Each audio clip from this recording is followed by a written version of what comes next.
to stop worrying like this world worries. We don't have to worry about our needs being met the way the world worries about their needs being met. My God shall supply all your need according to his riches and glory. People are worried about their needs being met, and they're worried about being popular, having attention. I've been thinking a lot about this, that, you know, you heard me say the other day maybe that what we want to experience in our life is, and what we want to hear from God is well done, not well known. This world is lusting after popularity like never before, because there's so many ways that you can accidentally become popular. You take a good picture on Instagram, or you have a funny 30-second video that you can put on YouTube or whatever other vehicle you can put that on these days, and man, all of a sudden 1 million people can discover you. You sing a song on a TV show and you could get a record and you could make millions of dollars. There's lots of more ways today than there ever has been to become popular. But God doesn't want us, when it's all said and done, I don't want to hear from the Lord, you were well known. I want to hear from the Lord, well done. That's what I want to hear from him. Well done. Now, of course, I want to hear about how much he loves me, but he already tells me that. When I get to heaven, I don't necessarily need to hear that. I want to hear well done, my good and faithful servant. This world is striving for people to love them, for people to care about them. And if we're going to be the light of the world, we can't be trying to get people to like us. We need to become Christ-like and let him continue to change us and continue to conform us to his image and continue to let the Christian life unfold by us reading our Bibles, meditating on God's word, renewing our minds, and we're being transformed and conformed to his image day by day, and let the world see the Jesus in you. You were created to be popular, but not to be popular because of you, but to be popular because of what God is doing in you. There is something inside of us that craves for attention. And that's not a bad thing unless you direct it towards yourself. What we want to do is that craving for attention needs to cause us to be able to point people to Jesus Christ. So with your gift or with your talent or with your skill, you should become popular with it so that you can say, all for the glory of God. I did it for the glory of God. I have it because of the glory of God. And everything you do in life is for the glory of God. If you want to find joy and peace in life, do what you do for the glory of God. Discover your gifts and your talents and use them for God's glory. And every opportunity you have to tell your story of what Jesus has done for you, tell it. Amen. All right? Now in Psalm 143, we'll continue, as if we're going to be the light of the world, we have to understand the devil wants to darken our lives by us worrying. The devil wants to darken our lives by us seeking popularity for ourselves, for our own satisfaction and gratification. And the devil wants to darken our lives through depression and loneliness. And I want to just point you to this passage. When David is going through this in Psalm 143, he says, hear my prayer, O Lord. Give ear to my supplication. He says, in your faithfulness answer me, and in your righteousness. Now notice what he says. I want to jump down to verse 3, because he says, for the enemy has persecuted my what? For the enemy has persecuted my what? My soul. The enemy is after your soul. The enemy wants to crush your inner man. He wants to crush your sense of self-worth. He wants to crush your sense of well-being. He wants to crush your sense of confidence. He wants to crush inside of you that sense of peace and joy. And notice what it says. He has crushed my life to the ground. He has made me dwell in darkness like those who have long been dead. And David goes on to say, and he says, therefore is my spirit overwhelmed within me. My heart within me is distressed. The Amplified says, therefore my spirit is overwhelmed and faints within me. Wrapped in gloom, my heart within my bosom grows numb. Now, this is the picture of the condition of what I believe the Christian soul looks like in today's world. It's not supposed to look like this, but this is what it looks like. Overwhelmed, wrapped in gloom, you're feeling numb, full of darkness. What does he say in verse 3? Feeling your soul is being crushed, and you're feeling like those who have long been dead. And this is where the devil wants to bring each and every one of us to. A place where we feel overwhelmed. A place where we feel dark. A place where we feel hopeless and faint. A place where we'll give up. And I want to show you how to turn this around. Look at what he says in verse 5. Now it starts to turn. I remember the days of old. I remember all of your doings. I meditate on what you've done, and I think about the work of your hands. If we're going to break out of loneliness and depression and the darkness that tries to cover our soul, because everyone goes through this, whether we want to admit it or not, whether we keep up a positive attitude or not, this is the battle that is raging against us, that the devil is trying to bring you down through darkness, through feeling overwhelmed, feeling pressure, feeling like a failure, feeling like giving up. And he said, but I remember. The first step out of darkness and out of this spirit of loneliness and depression is you got to remember what God has already done. You got to go back and read about what God has already done. The Bible will bring you joy every time you read it. If you go to the stories of what God has done for David and for Abraham and for all the other people in Scripture, joy will come to you. Go read and see what God has already done, and look back in your own life, for that matter. Look back in your own life and see what God has done. I mean, think about all the times God has delivered you and God has rescued you and God has saved you. Think about all the people that the good people that God has brought into your life and the bad people that God has rescued you from.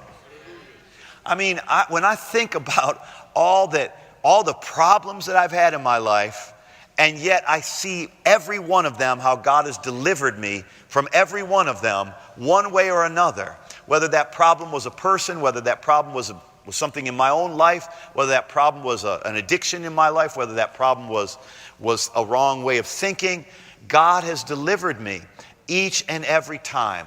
And He will deliver you. And sometimes we just have to stop and remember all the good, because we're constantly thinking about all the bad sometimes, and we need to stop and remember all the good that God has done. Amen. We need to look, and if you can't think of anything in your life, go through the Scriptures and look at what God has done for David. Look at what God has done for Ruth. Look at what God has done for Esther. Look at what God has done for Paul and Silas, and look at all that God has done for them, and then remember that whatever God did for them, He'll do for you. He said, I remember the days of old. And then verse 6, he said, I stretch out my hands to you.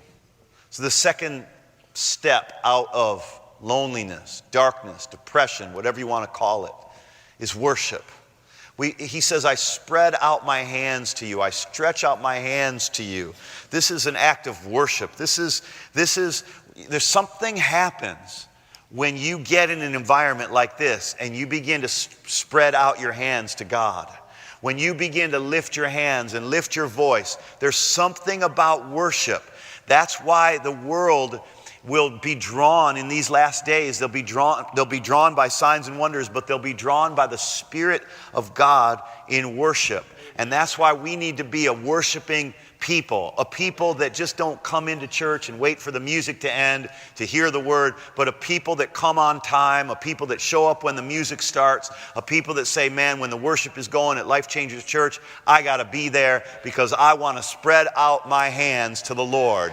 And David, man, he said, I was persecuted, my spirit was overwhelmed, my mind was defeated, I felt like fainting, I felt like giving up, but I remembered, number one, he said, I remember what God has done. And number two, I spread out my hands in worship to the Lord. And then he says, my soul longs for you like a thirsty land. And he said in verse 7, here, he said, answer me speedily, O Lord. My spirit fails. Do not hide your face from me, lest I be like those who go into the pit. Now watch what he says in verse 8. Cause me to hear your loving kindness in the morning. Okay, so here's the third secret to breaking out of this darkness and this oppression and this feeling overwhelmed and feeling like giving up.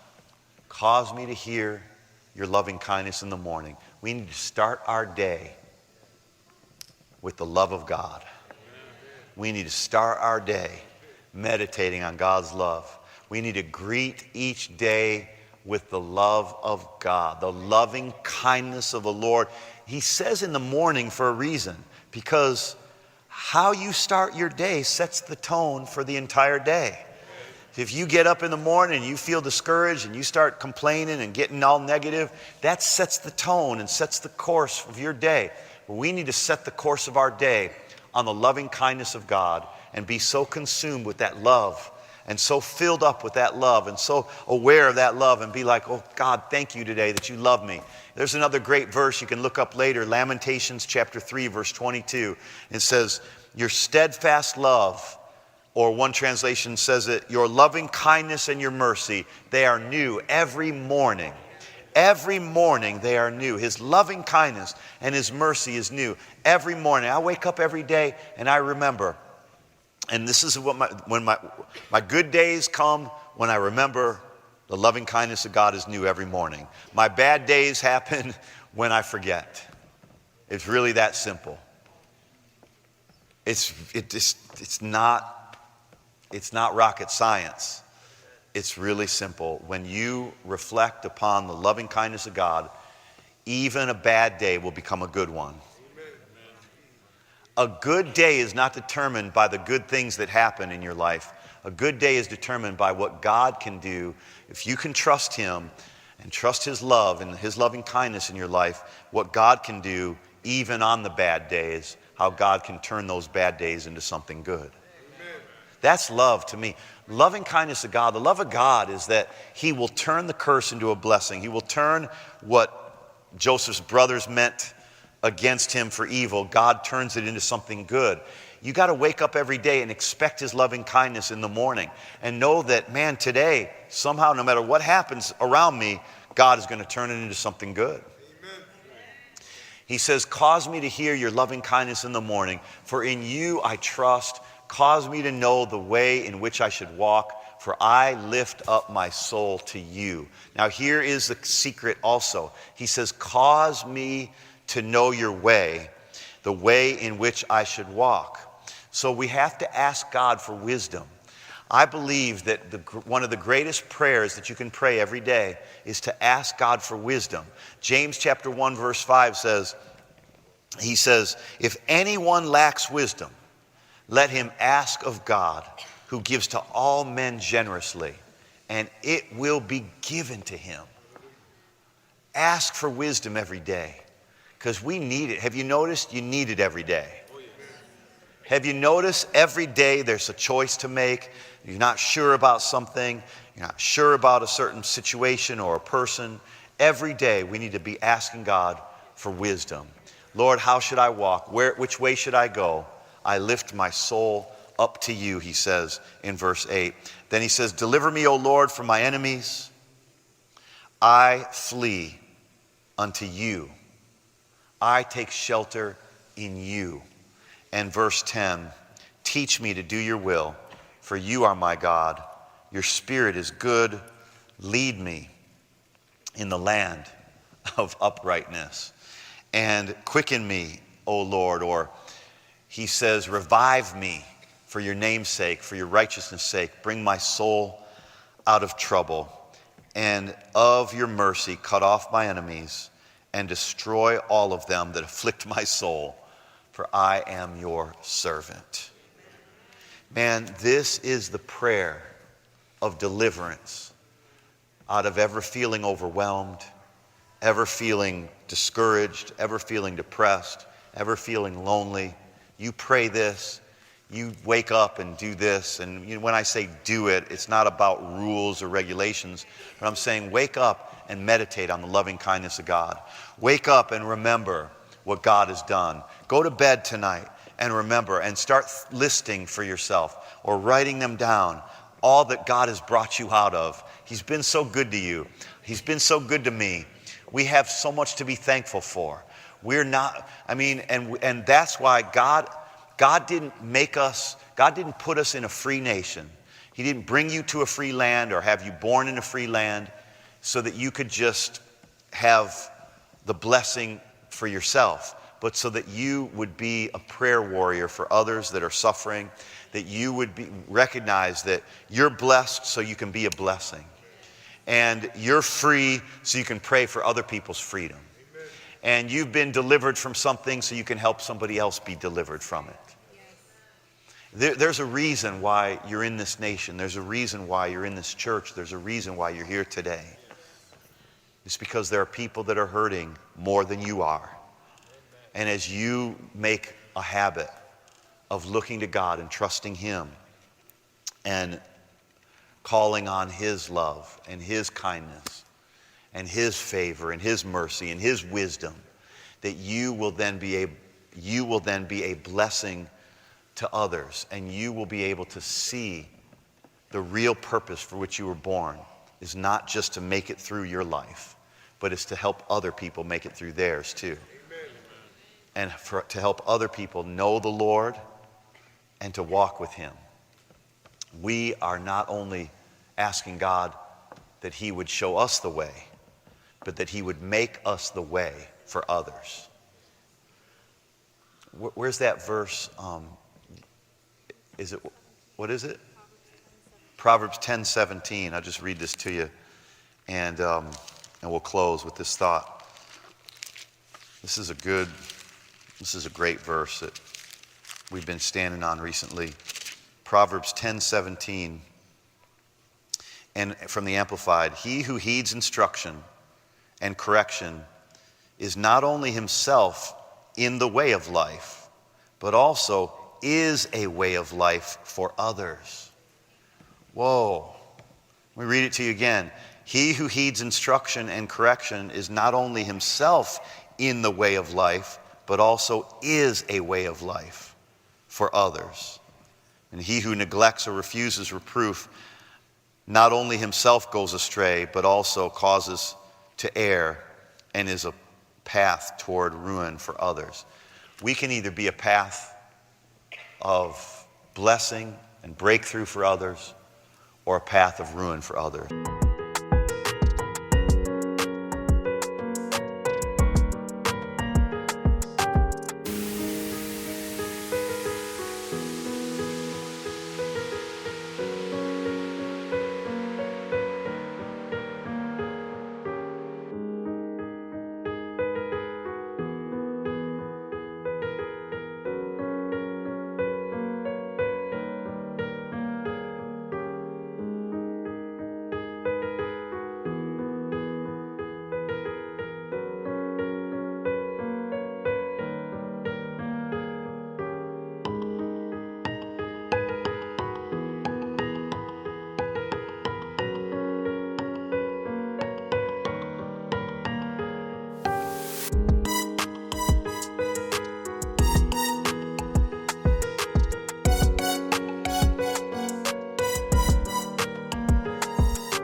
That's a choice that we're going to make.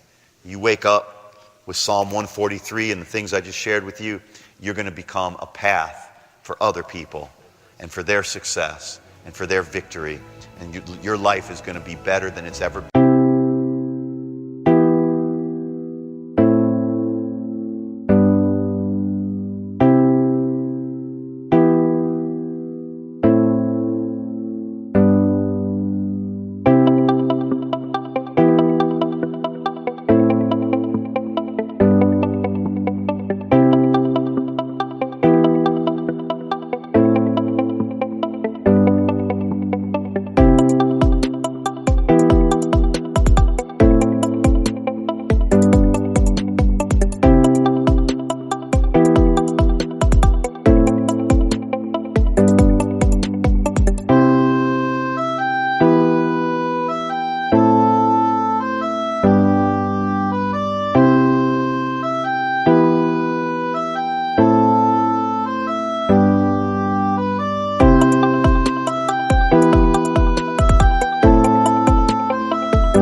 When you're helping others make their lives better.